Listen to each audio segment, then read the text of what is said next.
A Dave Meltzer tweet last week got a ton of attention and people sent it to us in droves. Someone named D-Train on Twitter wrote, WCW would have never went out of business if Tony Khan was running it. Dave Meltzer retweeted this and wrote, I've never thought about this, but it is probably true. I mean, we'll never know. We don't know if it would have had the ascent, but if he opened the checkbook and signed the top guys and treated them well, maybe would have. Treated them well, maybe would have. Excuse me, it's Twitter. It's Dave. He could copy New Japan Pro Wrestling as well, and maybe more than just one angle because he'd study. Oh. For sure, they'd have never had the 2000 descent. But maybe he'd have never lost Austin and pushed him and more aggressively pursued Dwayne. Oh, Jesus Christ. Too many factors we don't know. More aggressively pursued Dwayne like there was a bidding war. Nobody knew Rocky Johnson's son wanted to be a wrestler till he signed with Vince. Right, didn't they go through Pat Patterson? Like, hey. Yes. Pat did Rocky a personal favor to bring Dwayne to Vince's attention and get him up to Stamford and have Tom Pritchard work out with him and have him have the dark match with the Brooklyn Brawler and etc. Because Pat had seen him and talked to him and believed in him because of his personality, his look, etc., etc. But yeah, it's not like that he was shopping himself around or that other companies were bidding for him or whatever. It was, Rocky Johnson called in a favor and it turned out to be, splendiferous for everybody. But to not even to get fixated on that, but it's just, were you finished with his statement? Yeah, I mean, that's too many factors we don't know. Well, there certainly are. First of all, you really have to be on Tony Khan's dick to say that he would have saved WCW, but go ahead. Well, but no, actually, I may agree with at least the basic answer to the question. Would WCW still be in business? Because we've never said now at this point, we think we've established Tony Khan can spend any amount of money to stay in business. So they might still be he might have spent $5 billion. But again, that's assuming he owned it. We're just saying if Tony Khan ran it as an executive, not if he funded it. Oh, okay. Well, see, now that would be a horse of a different animal. That would be insane because now you're talking about if Tony's not putting the money in to keep it around and it's not Tony's pet to do with as he wants and do everything he does in AEW with, and he just came in to run the fucking thing. Are you out of your fucking mind? As much as I have excoriated him for some things in the past, so Tony would be better at navigating the egos in WCW like Hall and Nash and Hogan and fucking Savage and Piper and all these people at various times than Eric Bischoff was. Tony, the noted schmoozer, the noted confrontationalist, the noted fucking whatever. That you mean to tell me that all the people, Ric Flair, Kevin Sullivan, the fucking, I'm not even going to talk about Shitstain because, that might even be a toss-up as far as the booking champion between Tony Khan and Vince Russo. But all the legendary wrestling minds that had a crack at that, Tony Khan could have done better than all of them. Tony Khan could have defeated at the time, Turner Broadcasting System corporate structure that we've all talked about. Tony Khan couldn't handle a fucking disagreement between CM Punk and two fucking midgets from Cucamonga. Or CM Punk and Job Guys. And he was going to be in there with fucking wading deep into the goddamn trenches when it was all going to hell in WCW between all these fucking guys. You thought Turner paid people to go away. Wait till Tony Khan ran that boy, place. Howdy. But no, not on any level. And what television visionary Was Tony Khan going to be that he was going to produce better television than the shows that right up until the end were drawing 10 times the viewership and more potentially, according to my math, than the shows that he's doing right now? And again, one of Dave's little stupid things, he'd study.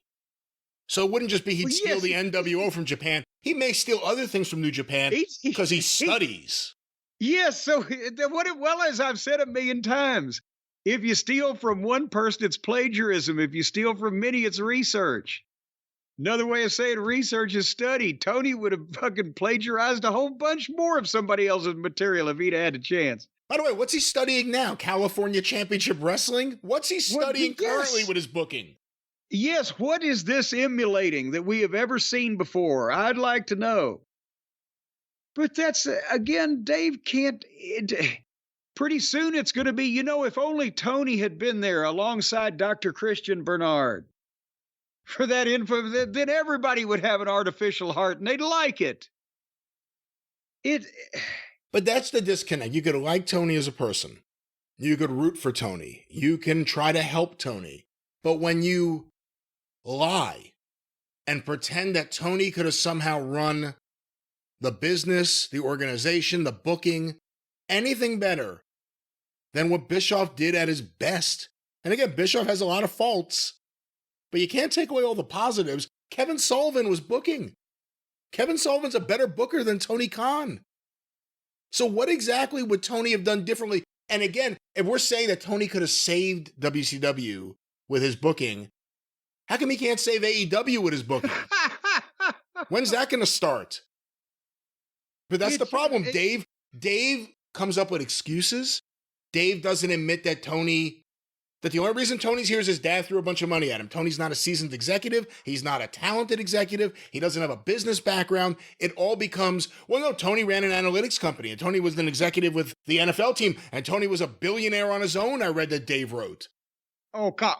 So there's a series of just bullshit being put out there. But when you say that WCW would have never went out of business if Tony was running it, they would have never went out of business if Tony was funding it.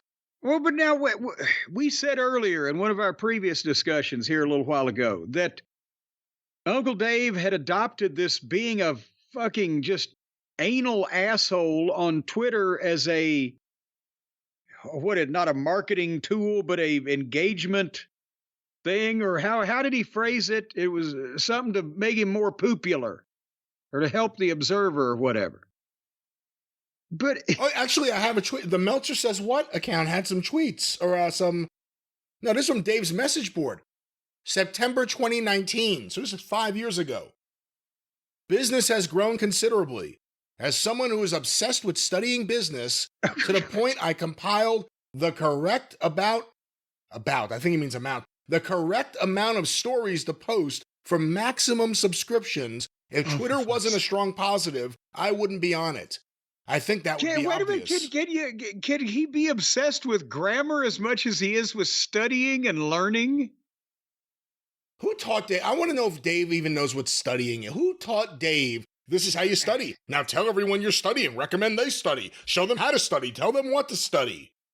So they can learn. Do you think it's part of the decline that he's losing grip on how to apply certain words in the English language? As we get this thing from time to time, when suffering a cognitive issue. But nevertheless, the point I was going to make is he's being a prick on Twitter as a marketing strategy, but does he not realize that when he continues to just lick Tony's balls as he is, and he hung the sun and the moon, and I love to stand with him looking over the stars at the Pontchartrain.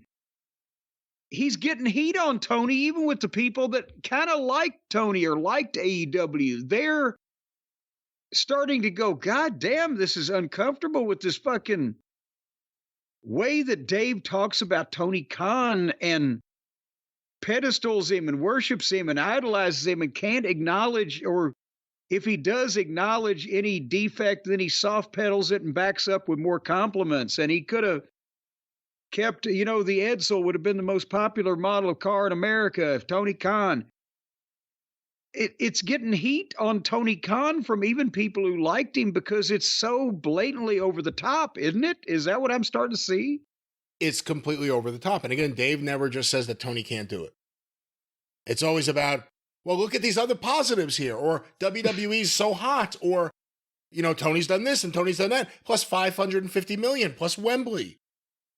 But the truth of the matter is, and everyone knows it, everyone's known it for a long time, more people know it today than they did a few years ago, Tony Khan cannot do it. He cannot book. He cannot run a wrestling company.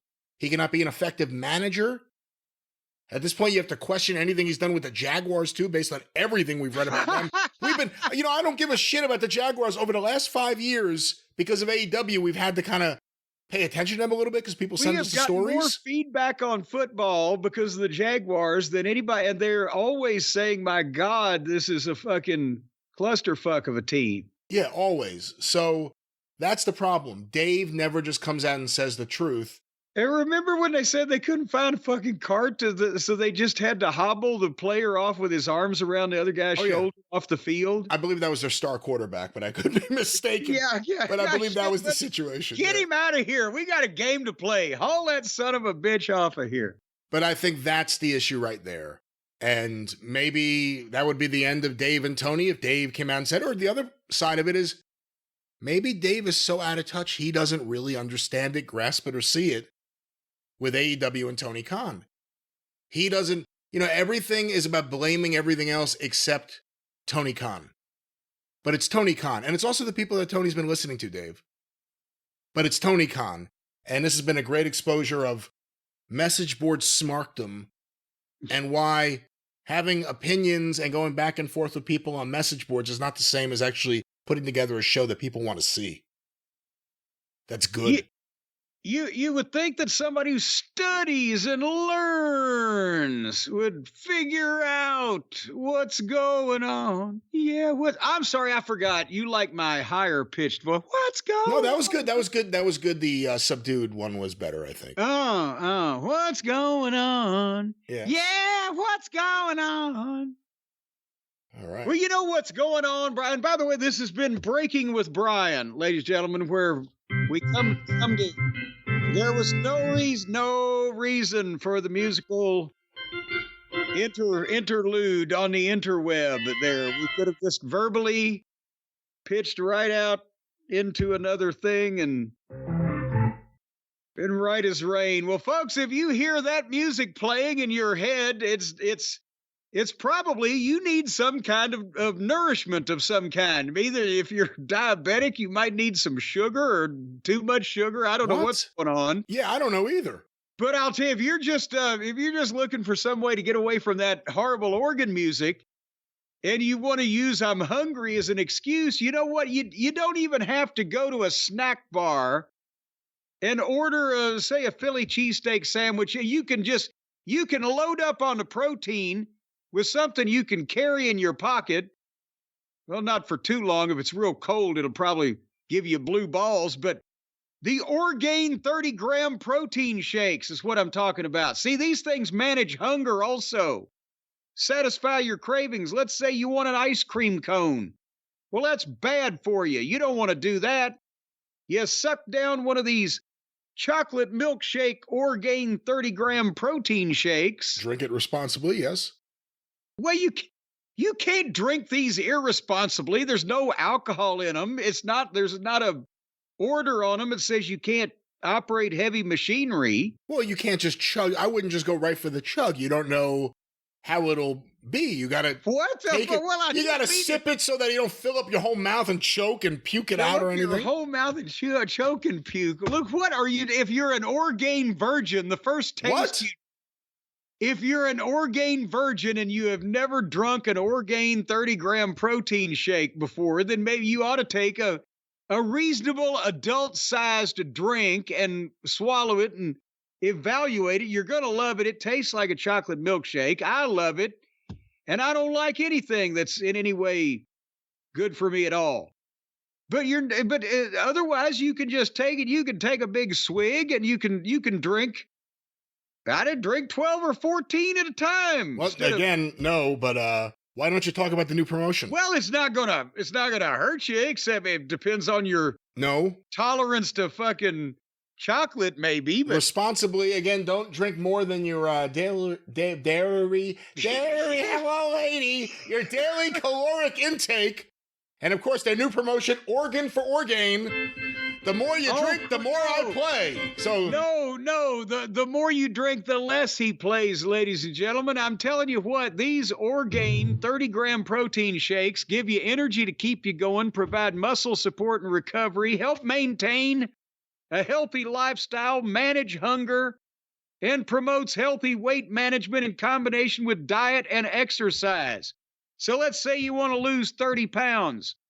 If you have Orgain, you have diet, and you have exercise, that's 3 things. You divide 30 by 3, that's 10 pounds.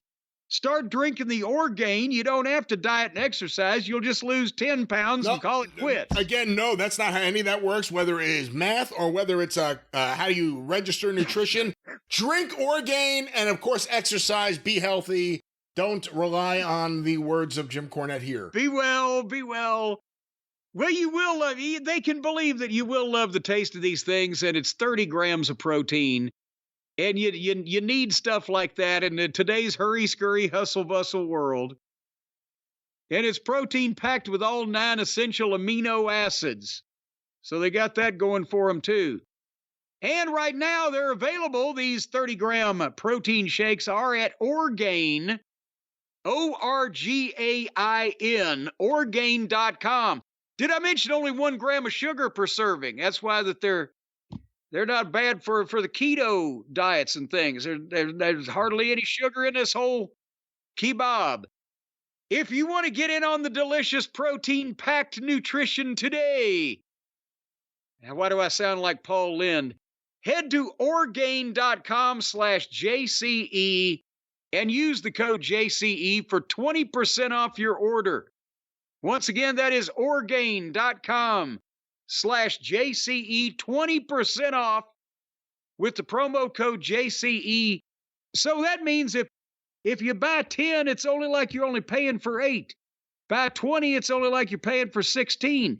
So if you buy 200, well, you can give them to all the kids in the neighborhood, and it won't cost you a dime. Once again, buy for yourself, buy for your family, let other people make their own decisions. But Orgain, it is delicious. It is a wonderful deal and nutritious, and we're trying to stop the Cornette commentary right now. No, you have to push some people. Tough love. Some people need a good throttling. Get a funnel.